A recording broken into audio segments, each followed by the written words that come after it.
शीतला मेरा कदमा जोरा छैया से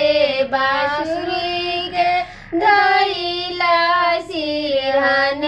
रे मुरलिया बना में से निकालेली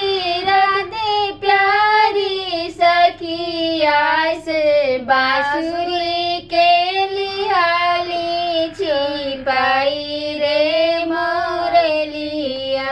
रोवाता गुलाता कृष्णा घरे चली आइले से माँ हो पूछली बाबू से बता रे मुरलिया माँ हो पूछली बाबू से बता रे मुरलिया कहाँ गवैला बाबू अपन बांसुरिया से कहाँ गवैला सारी रात रे मुरलिया कहाँ गवैला सारी रात रे मुरलिया बना में गवैनी माया अपन बांसुरिया से सखी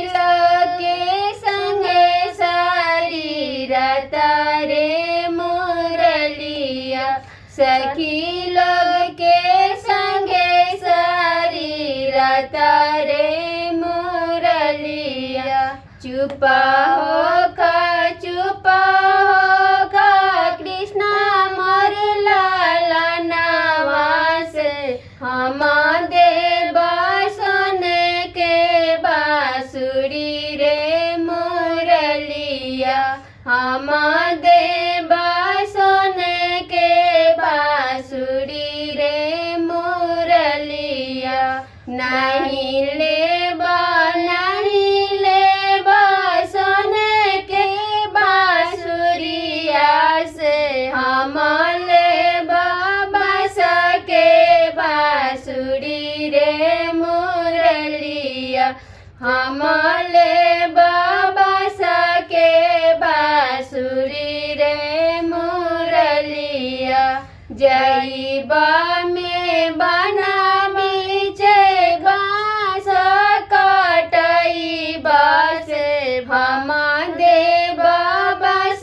के बांसुरी रे मुरलिया हम देव